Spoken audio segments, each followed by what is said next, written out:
G cinema நேயர்களுக்கு வணக்கம். So நீங்கள் தம்ப்நெயில் பார்த்துட்டு நினச்சிருப்பீங்க ஒன்டாண்டா ஏதோ ஒரு கண்டென்ட்டை தூக்கிட்டு ஒரு 5 நிமிஷம் 10 நிமிஷம் வீடியோ பண்ணிட்டு அப்படின்னு.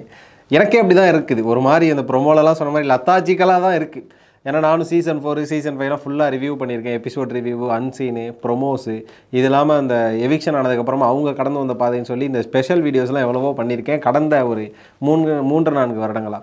ஆனால் எனக்கே ஒரு மாதிரி சரி இந்த ப்ரொமோவை வச்சு நம்ம என்னத்தை போய் ரிவ்யூ சொல்லுவானே அப்படிங்கிற மாதிரி எனக்கு மனசுக்குள்ளே தோணினாலும் இப்படியெல்லாம் ஒரு விஷயம் இருக்குல்ல. அதாவது இந்த ப்ரிவியூ அப்படிங்கிற ஒரு விஷயம் ப்ரொமோக்குள்ளே இவ்வளோ விஷயங்கள் அடங்கியிருக்கு. ஆனால் அதை தாண்டி அதுக்கு பின்னாடி இவ்வளோ விஷயங்கள் இருக்குது. அதை போய் நம்ம கொஞ்சம் சொல்லுவோம். அந்த ஒரு 9 நிமிஷம் 10 நிமிஷம் வீடியோவை நம்ம மக்கள் எவ்வளோ பேர் பார்க்குறாங்க, எவ்வளோ பேர் சப்போர்ட் பண்ணுறாங்க, பரவாயில்ல நம்ம போடுற வீடியோவுமே ஒரு 500 பேரோ 1000 பேரோ பார்க்குறாங்களே அப்படிங்கிற ஒரு ரெஸ்பான்சிபிலிட்டி எனக்கு பயங்கரமாக வந்துருச்சு. அந்த ஒரு தருணத்தில் அந்த ஒரு நேரத்தில் எடுக்கப்பட்ட முடிவு தான் இன்றைக்கி ப்ரொமோ ரிவ்யூ பண்ணிடுவோம் அப்படிங்கிற ஒரு விஷயம். ஸோ பிக் பாஸோட 47வது நாள், அதுக்கான ஒரு 3 ப்ரோமோ அநேகமாக இந்த வீடியோலாம் ரிலீஸ் ஆகும்போது 4வது ப்ரோமோவே வந்துடும் நினைக்கிறேன். ஏன்னா அப்படிப்பட்ட விஷயங்கள் தான் இன்றைக்கி நடக்குது. ஃபர்ஸ்ட் ஆஃப் ஆல் இந்த வீக் ஃபுல்லாமே நடந்த விஷயங்கள் டாஸ்க்கெல்லாம் பேஸ் பண்ணி இந்த ஒஸ்ட் பர்ஃபார்மர் அப்படிங்கிற ஒரு செலெக்ஷன் நடக்கும். இந்த வாரம் முழுவதும் சிறப்பாக பங்கெடுத்துக் கொள்ளாத 2 நபர்களை தேர்வு செஞ்சு சொல்லுங்க. எனக்கு தெரிஞ்சு அது சீசன் 1ல் மட்டும் தான் ஃபேராக நடந்தது நான் நினைக்கிறேன். மற்றபடி சீசன் 2 சீசன் 3 இதில் எல்லாத்துலேயுமே வந்து ஒரு அன்ஃபேராக இருந்தது. சொல்லப்போனால் சீசன் 3 கூட ஒரு ஜாலியாக ஜிம்கானா அப்படிங்கிற மாதிரியான ஒரு ஒஸ்ட் பர்ஃபார்மர் தான் இருந்தது. ஸோ அவங்களுக்கு கொடுக்கக்கூடிய ஒரு தண்டனை கூட எல்லோரும் ஜாலியாக அக்செப்ட் பண்ணிக்கிட்டாங்க. ஆனால் சீசன் 4லேருந்து அது வந்து ஒரு நம்பர் கேமாக பிடிக்காதவங்களை எல்லாம் சேர்ந்து மார்க் பண்ணி ஒரு விஷயத்தில் தள்ளுறதுன்ற மாதிரியான விஷயங்கள்லாம் பார்த்துருப்போம். அப்படி தான் எல்லா சீசன்லேயுமே நடக்குது. அது மாதிரி தான் இந்த சீசனில் இந்த வாரமும் ஸ்பெசிஃபிக்காக நடந்திருக்கு. போன வாரம் வந்து ராணவ ஒஸ்ட் பர்ஃபார்மர் அப்படின்னு சொல்லி பாய்ஸ் டீம்லாம் சேர்ந்து மார்க் பண்ணி செலக்ட் பண்ணி வச்சுருப்பாங்க. அதை நம்ம எல்லாருமே பார்த்துருப்போம். அதுக்கான காரணம் என்ன அப்படிங்கிறது நமக்கே தெரியும். அவங்க ஒரு வைல்ட் கார்டு கண்டஸ்டன்ட். ஸோ இந்த பிக் பாஸ் வீட்டுக்குள்ளேயே வந்து அவங்களுக்கு போகிற மென்டாலிட்டி என்ன அப்படின்னா, டே 1லேருந்து நாங்கள் இருக்கோம், வைல்ட் கார்டில் வந்து நீ எப்படி பெஸ்ட் பர்ஃபார்மராக மாறலாம் அப்படிங்கிற மாதிரியான ஒரு கடுப்புகள் இருக்கும்ல. ஏன்னா எல்லாருமே வந்து அர்ச்சனாவை ஆயிட முடியாது. அந்த ஒரு கடுப்பு இந்த சீசனில் அப்படியே வெட்ட வெளியாக தெரியுது. அதோட தாக்கம் தான் போன வாரம் ராணுவ வந்து அவங்க ஒஸ்ட் பர்ஃபார்மராக போட்ட ஒரு விஷயம். சரி, இந்த வாரம் வந்து நம்ம ராணுவ போட்டக்கூடாது, ஆல்ரெடி அவரோட க்ரோத் வெளியில் தெரியுது, அப்போ ராணுவ வந்து நம்ம டார்கெட்டே பண்ணக்கூடாதுன்னு இவங்க ஃபிக்ஸ் பண்ணாங்கன்னு என்னன்னு தெரில. இந்த தடவை பார்த்தீங்கன்னா ஆண்கள் அணி வந்து சிவாவை ஃபிக்ஸ் பண்ணியிருக்காங்க.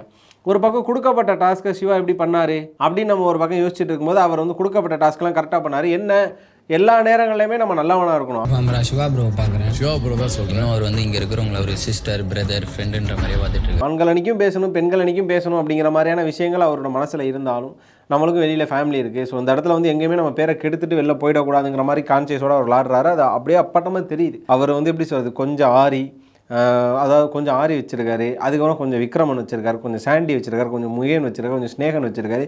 எல்லாத்துலேருந்து கொஞ்சம் கொஞ்சமாக பிஞ்சாக எடுத்து அவர் ஒரு கேம் விளாட்றாரு மற்றவங்களை ஹர்ட் பண்ணக்கூடாது அப்படின்னு.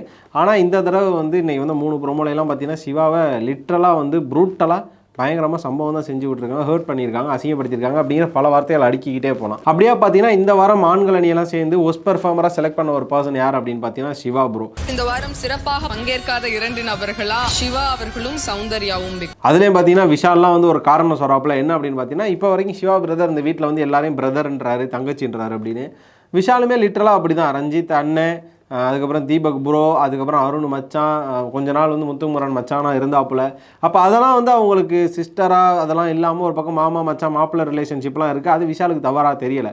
ஆனால் இங்கே வந்து அதை சிவா பண்ணுறப்ப அப்போ வெளியிலேருந்து பார்த்துட்டு வந்திருக்காரு, அவர் கரெக்டான கேமை ப்ளே பண்ணுறாருங்கிற மாதிரியான ஒரு விஷயமா தெரியுது. ஸோ விஷால் அது மாதிரியான ஒரு ரீசன் சொல்லி நாமினேட் பண்ணுறாரு, ஜெஃப்ரி நாமினேட் பண்ணுறாப்புல.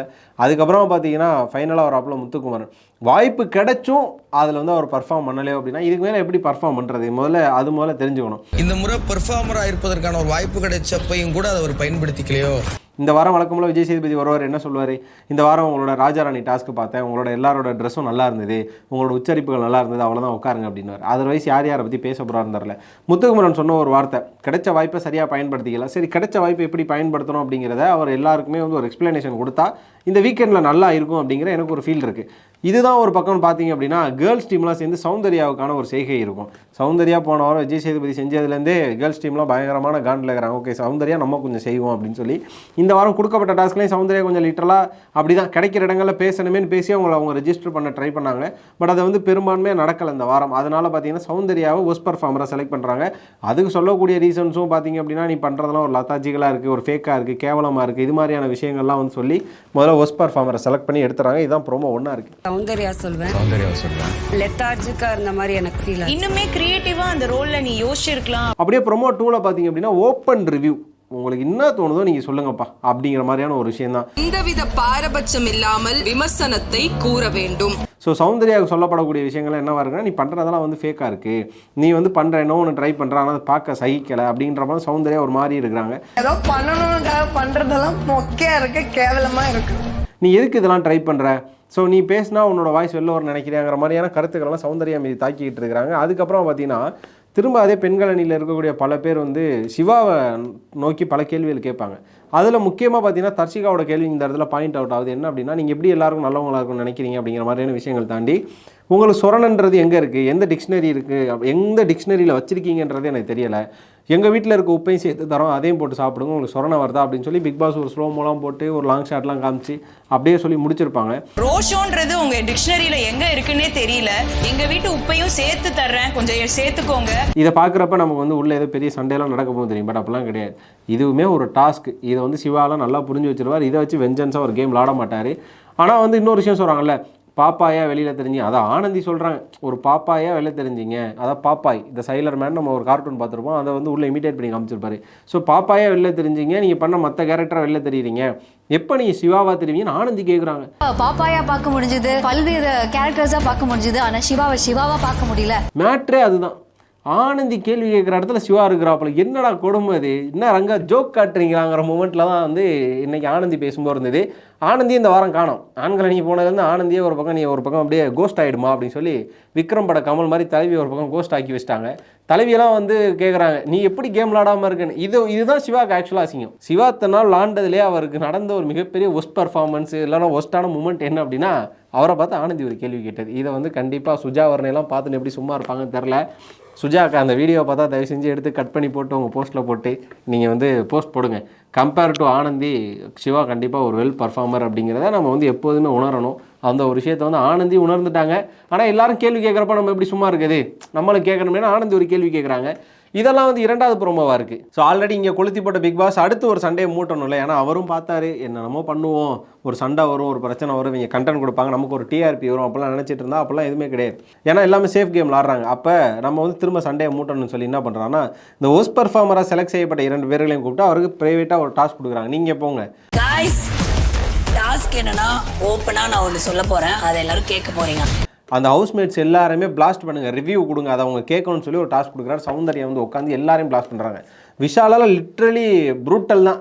என்ன அப்படின்னா, நீ போய் பின்னாடி தான் பேசுவியா, உனக்கு முன்னாடியே பேச முடியாதா, உனக்கு தைரியம் இல்லை, மூஞ்சிக்கு நேராக பேசு. எதையுமே மூஞ்சிக்கு நேரம் தைரியமாகவே பேசவே மாட்டியா, எல்லாமே பின்னாடி போய் தான் கவுண்டர் அடிப்பியா, எது பின்னாடி போய் பேசுகிற அப்படிங்கிற மாதிரியான விஷயங்களாக இருக்கட்டும். தீபக், உங்களுக்கு தெரிஞ்ச மேனஸ் வச்சு நீங்கள் விளாடுங்க, எங்களுக்கு தெரிஞ்ச மேனஸ் வச்சு நாங்கள் விளாடுவோம் அப்படிங்கிற மாதிரியான விஷயங்கள்லாம் சொல்கிறாங்க. இது மட்டும் இல்லாமல், ப்ரோ உங்களுக்கு தெரிஞ்ச மேனஸோட நீங்கள் விளாடுங்க, எங்களுக்கு தெரிஞ்ச மேனஸோட நாங்கள் விளாடுவோம். ஆண்கள் அணிக்கு அவங்க வந்து ஒரு ஆளுக்கு நெத்தியடியாக பல பதில்கள் வச்சுருக்காங்க. ஆண்கள் அணிக்கு மட்டும் கிடையாது, அடுத்து உமன்ஸ் டீமுக்கு எப்படி சொல்ல போகிறாங்கன்னு தெரில. இதை சௌந்தர்யாட்ட கூப்பிட்டு சொன்ன பிக் பாஸ் அடுத்து கண்டிப்பாக சிவாகிட்டே சொல்லியிருப்பாரு. சிவா கோவத்தில் வந்து அதை சொல்ல போகிறாரா, இல்லை கிளவராக அதாவது யோசிச்சு நம்மளும் மெச்சூர்டாக ஹேண்டில் பண்ணி சொல்ல போகிறாரா அப்படின்னு தெரியல. பட் சிவாவோட ஒரு ரிப்ளைக்காக நான்லாம் வெயிட் பண்ணுறேன். அது வந்து ப்ரொமோவில் வந்தாலும் சரி, இந்த எபிசோடில் வந்தாலும் சரி. வழக்கம் போல் பிக் பாஸ் வந்து எபிசோடில் அதெல்லாம் கட் பண்ணிட்டு அந்த 24/7 போடுறாரா, அதுவும் என்ன அப்படிங்கிறது தெரியல. அந்த 24/7 வந்ததுலேருந்து தான் இந்த பிக் பாஸ் கேமுங்கிறது கொஞ்சம் இன்ட்ரெஸ்டிங் குறைஞ்சதுன்றது நம்ம எல்லாருக்குமே தெரியும்.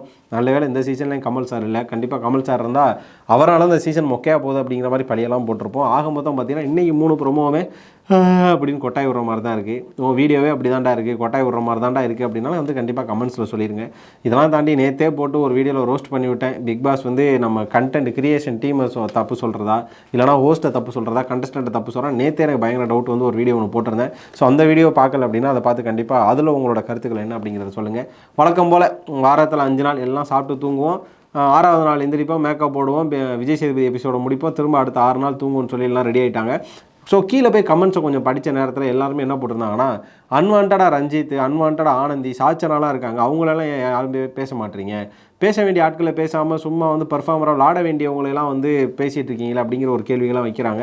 ஸோ ரயானெல்லாம் பார்த்து பயங்கரமான கேள்வி வைக்கிறாங்க சௌந்தர்யா. அந்த ஒரு விஷயத்தெல்லாம் கீழே வந்து ரயானை கேள்வி கேட்குற நீங்கள் கேர்ள்ஸ் டீமில் எவ்வளோ பேர் இருக்காங்க, அவங்கள போய் கேள்வி கேட்பீங்க, அன்ஷித் என்ன விளாண்டாங்கன்ற மாதிரியான கமெண்ட்ஸ்லாம் போயிட்டுருக்கு. ஆக மொத்தம் இந்த விஜய் டெலிவிஷனில் போய்ட்டு ப்ரொமோ பார்க்குறதோட கமெண்ட்ஸ் படித்தா கமெண்ட்ஸில் தான் வந்து இன்னும் என்டர்டைன்மெண்ட்டாக பல கண்டென்ட்டுகள் கிடைக்குது.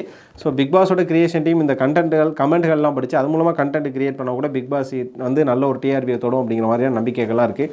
ஓவராலாக இன்னைய அப்புறமா வந்து உங்களுக்கு எப்படி இருந்தது? வழக்கம் போல் வந்து பிக் பாஸ் நம்மளை ஏமாற்ற தான் போகிறாரா? இவ்வளோ பண்ணாலும் சரி உள்ளே ஒன்றுமே நடக்காதுப்பா, இது வந்து தேவையே இல்லாத ஆணி அப்படின்னு சொல்லி உங்களுக்கு தோணா கண்டிப்பாக வந்து கமெண்ட்ஸில் சொல்லிடுங்க. இந்த வீடியோ பிடிச்சிருந்தா கண்டிப்பாக லைக் பண்ணுங்கள், பிடிக்கலனாலும் லைக் பண்ணிட்டு போங்க. அதுக்கப்புறமா உங்களோட கருத்துக்களை வந்து கமெண்ட்ஸில் சொல்லிடுங்க, ஷேர் பண்ணுங்கள். மறக்காமல் ஜி சினிமா சேனலுக்கு சப்ஸ்கிரைப் பண்ணிவிட்டு பக்கத்தில் இருக்க பெல் ஐக்கானை கிளிக் பண்ணிக்கோங்க.